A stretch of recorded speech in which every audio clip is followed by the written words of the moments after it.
Hello বন্ধুরা, আবার চলে এসেছি একটা নতুন দিনে নতুন রেসিপির সাথে। তো দেখুন আপনারা সবাই কেমন আছেন। আমি তো খুব ভালো আছি, আশা করি আপনারাও খুব ভালো আছেন। তো আজকে রেসিপিটা কিন্তু খুব ইন্টারেস্টিং অ্যান্ড খুব টেস্টি হয়। কিন্তু চিকেন তো সবাই খেয়েছেন, চিকেনের লিভারটা অনেকেই পছন্দ করেন না, তাদের জন্য আজকে রেসিপিটা দেখতে থাকবেন প্রথম থেকে লাস্ট অবধি। আর যারা পছন্দ করেন তারা তো দেখবেনই কীভাবে আমি নতুনভাবে ট্রাই করি এই রান্নাটা।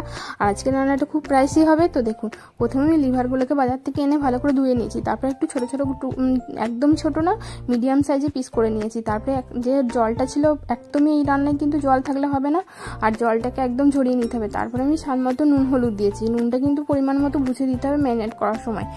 এবার একটু আদা রসুনের পেস্ট দিয়েছি, অল্প পরিমাণ দিয়েছি ম্যারিনেট করার সময়। তারপরে দিয়েছি একটু জিরে গুঁড়ো, তারপরে একটু ভাজা মশলাও দিয়েছি, আর লেবুর রস দিয়েছি। এই রান্নায় কিন্তু ম্যারিনেট করার সময় লেবুর রসটা কিন্তু মাস্ট দিতেই হবে। তারপরে সবগুলো আর গোলমরিচ গুঁড়োও দিয়েছি, যেহেতু রান্নাটা আমি ঝাল ঝাল করবো এবং অনেকটাই প্রাইসি হবে। তারপরে হাত দিয়ে ভালো করে ম্যারিনেট করে নিয়ে 2 থেকে 3 মিনিট মতো রেখে দিয়েছি। খুব বেশিক্ষণ ম্যারিনেট করার দরকার নয় এই রান্নাটায়।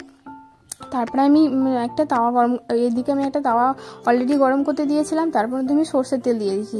রান্নাটা কিন্তু সর্ষের তেলেই করব, আর রান্নাটা আমি অল্প তেলে করব, সেই জন্য তেলের পরিমাণটা অল্পই দিয়েছি। তারপরে আমি ফোড়নে দিয়েছি জিরে আর একটু গোটা গরম মশলা, আর গোটা গরম মশলার মধ্যে দিয়েছি আমি দারচিনি আর লঙ্কা, তারপরে দুটো চেরা কাঁচা লঙ্কা দিয়েছি। চাইলে এটা শুকনো লঙ্কাও দিতে পারেন, যেহেতু আমি কাঁচা লঙ্কাটা বেশি পছন্দ করি, তাই কাঁচা লঙ্কাটা দিলাম। তারপরে এই জিরে এবং গোটা গরম মশলাটা একটু গরম হয়ে আসলে দুটো মিডিয়াম সাইজের কুচনো পেঁয়াজ দিয়েছি। এই রান্নাতে কিন্তু পেঁয়াজটা মাস্ট, যতটা পেঁয়াজ দেবেন ততটাই রান্নাটা টেস্ট হবে।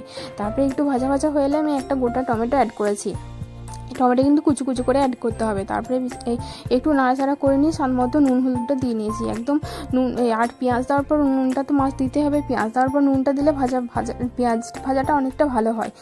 তারপরে একটু ভাজা ভাজা হয়ে এলে 4 থেকে 5টা মতো রসুন আমি কুচি করে অ্যাড করেছি। এটা চাইলে দিতেও পারেন, নাও দিতে পারেন। যেহেতু আমি চিকেন রান্নার সময় গোটা রসুন ইউজ করি, তাই এটাতেও দিলাম। খেতে কিন্তু খুব ভালোই হয়েছিল। তারপরে 4 থেকে 5টা মতো আমি কাঁচা লঙ্কা কুচি করে অ্যাড করেছি। যেহেতু আজকে রান্নাটা ঝাল ঝাল হবে, তার জন্য আমি কাঁচা লঙ্কাটা কুচি করেই দিয়েছি। তারপরে বাকি যে আদা রসুনের পেস্টটা ছিল ওটাও অ্যাড করে দিয়েছি। তারপরে মশলাগুলো সব ভালো করে ভাজা হয়ে গেলে আমি গুঁড়ো মশলাগুলো অ্যাড করেছি। আর আদা রসুনের কাঁচা গন্ধটা চলে যাওয়ার পরে আমি গুঁড়ো মশলাগুলো অ্যাড করেছি। গুঁড়ো মশলার মধ্যে আছে জিরে গুঁড়ো, ধনে গুঁড়ো, লাল লঙ্কার গুঁড়ো, একটু মিট মশলা। তারপরে দেওয়ার পর বেশ কিছুক্ষণ ভাজা ভাজা করে নিয়েছি। আর ভাজার সময় যেহেতু আমি তেলটা কম দিয়েছিলাম, সেহেতু শুকনো শুকনো হয়ে গেছে, একটু জল দিয়ে অ্যাডজাস্ট করে নিয়েছি। এই পর্যায়ে একটু জল দিয়ে অ্যাডজাস্ট করে নিলে মশলা কিন্তু তো আরও ভালো হয় কষাতে। তারপরে উপর থেকে গোলমরিচ গুঁড়ো দিয়েছি। দেওয়ার পর আবার কিছুক্ষণ নাড়াচাড়া করে নিয়েছি। যখন মশলাগুলো ভালোভাবে ভাজা হয়ে গেছে এবং কষে এসছে, তখন আমি ম্যারিনেট করা যে লিভারটা ছিল ওটা অ্যাড করে দিয়েছি। আর এই লিভারটা দেওয়ার পর কিন্তু গ্যাসের ফ্লেমটা হাই করে দিতে হবে। লো করে দিলে কিন্তু লিভারগুলো ভেঙে যাওয়ার চান্স থাকে এবং সিদ্ধ একদম গলে যাওয়ার চান্স থাকে। তাই লিভারগুলো দেওয়ার সাথে সাথে গ্যাসের ফ্লেমটা হাই করে দেবেন। আর খুন্তিটা যখন নাড়বেন তখন একটু উঠিয়ে নাড়বেন, যেন খুন্তির ডগ দিয়ে লিভারগুলো ভেঙে না যায়। তারপরে ঢাকা চাপা দিয়ে বেশ কিছুক্ষণ 10 থেকে 15 মিনিট মতো এটা কিন্তু নাড়াচাড়া করতে হবে। কোনো কিন্তু জল ইউজ করা যাবে না। এই চাইলে জল দিতেই পারেন, বাট জল দিলে কিন্তু রান্নাটা অতটা টেস্ট হবে না। তো আমি একদম ঢাকা চাপা দিয়ে রান্নাটা করেছি। তো দেখুন, এটা কিন্তু দেখেছেন তো কতটা তেল দিয়েছি, আর দেখুন কতটা তেল বেরিয়েছে।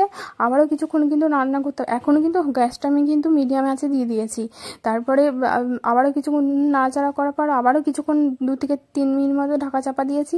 ঢাকা চাপা দেওয়ার পর দেখুন কতটা এক্সেসিভ তেল এবং জল লিভার থেকে বেরিয়েছে। আমি কিন্তু কোনো একদমই জল ইউজ করিনি।